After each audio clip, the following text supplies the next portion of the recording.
have a quick one for you today. We're going to learn how to make 3 types of books from 1 sheet of paper. We're going to learn how to do an 8-in-1 structure where we end up with a little booklet that has 8 pages, all made from 1 single sheet of paper. We are going to learn how to make a snake book, which again folds out to 1 sheet of paper. And then we're going to do a variation on that that is cut into a spiral, also from 1 sheet of paper. All you need for these structures is a few sheets of paper, a bone folder, and some scissors. Let's get started.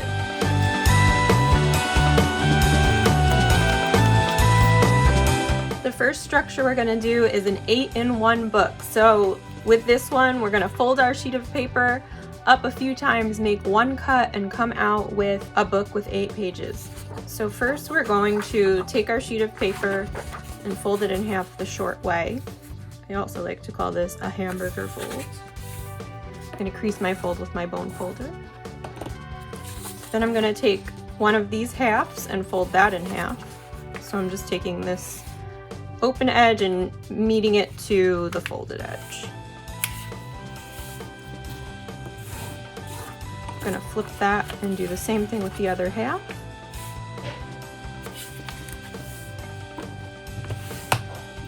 Now I'm going to open the whole thing back up, flatten it a little bit, and now we're going to fold it in half in the long way, or the hot dog direction.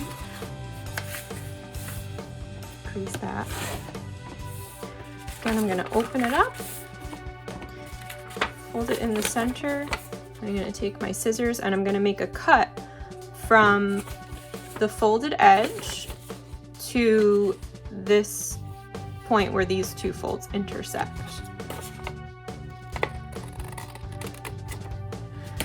Now I'm going to place this on the table so it's kind of like a tent with my center fold pointing up.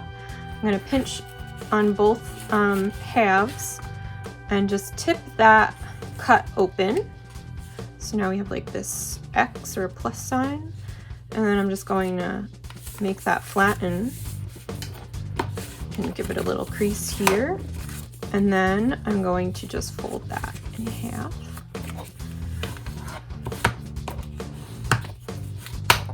And there we go, an 8-page book from 1 single sheet of paper.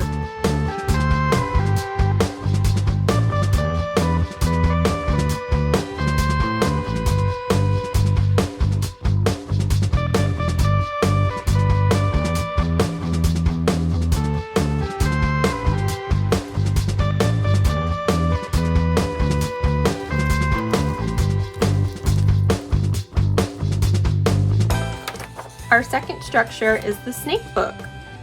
So this starts in a very similar way to the 8-in-1. We're just going to fold this in half in the short direction. Give it a crease. Fold those halves in half. So I'm going to do one side first, bringing the raw edge to meet the folded edge. Flip that over and again bring the raw edge to meet the fold. And then I'm gonna open it back up. I'm gonna do my hot dog fold.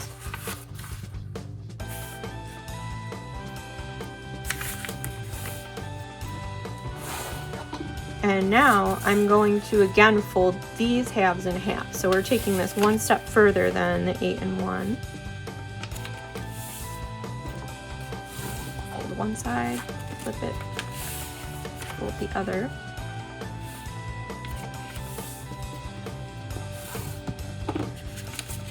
Now I'm gonna open this out.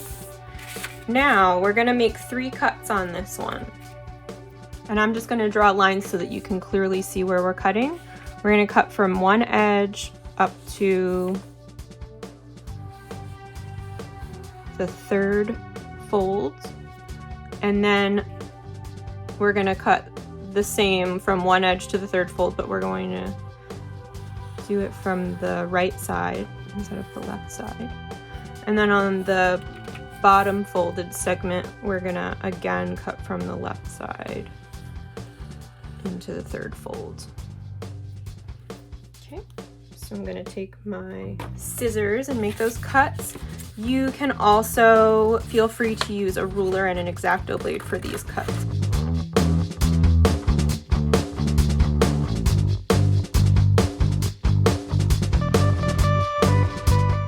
So we ended up with this M shape. I'm just going to start from one of the ends and just accordion fold.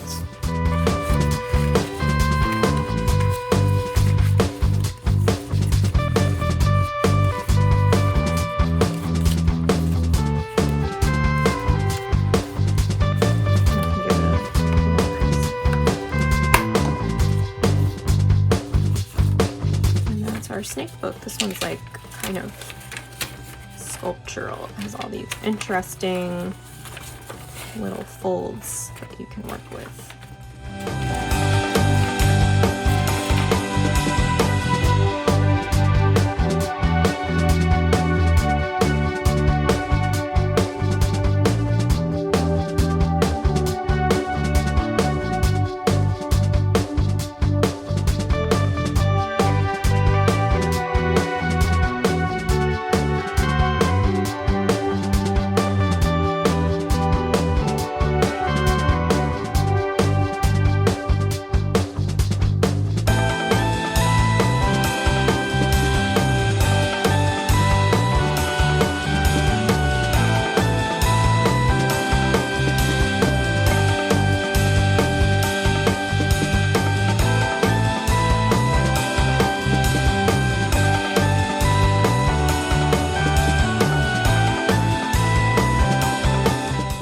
The spiral book is sort of a variation on the snake book, so we fold it in the exact same way.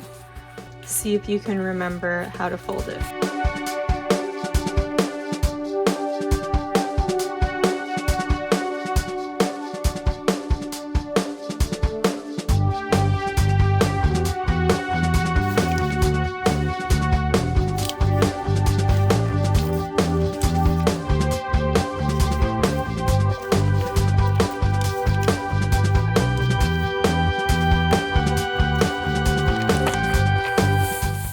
And then when we flatten it all out at the end, we're just gonna make the cuts in a little bit of a different way. So again, I'm just gonna draw lines to show you clearly where the cuts are made.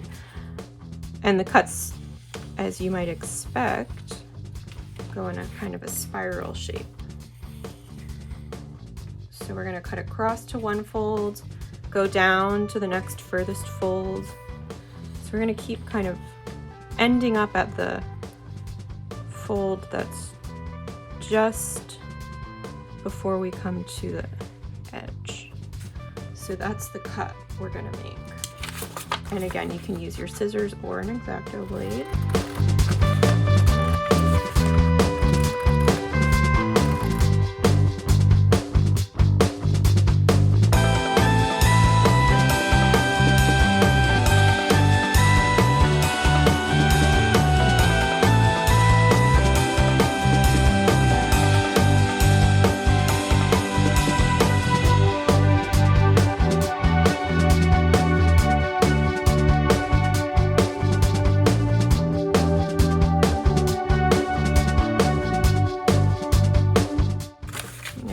Spiral cut shape, and then you're going to start at one end and just again do an accordion fold all the way through the length of the book.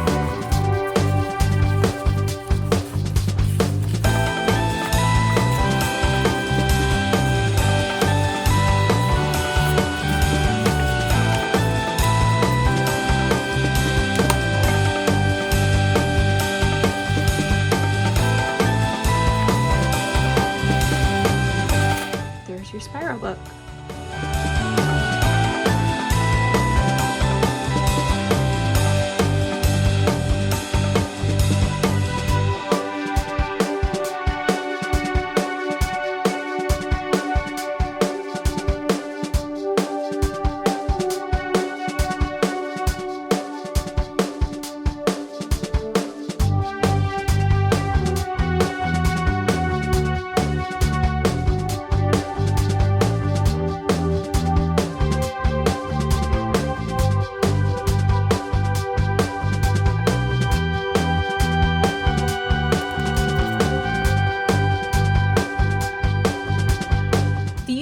book structures are great for making fast little booklets that are really great for trading with your friends, selling at craft fairs, or just giving away. They're great for zines, which are books that are fast, easy, and inexpensive to make and inexpensive to purchase. So once you've mastered some of these structures, you might be wondering, how do we get from this point of having just this blank book to this point?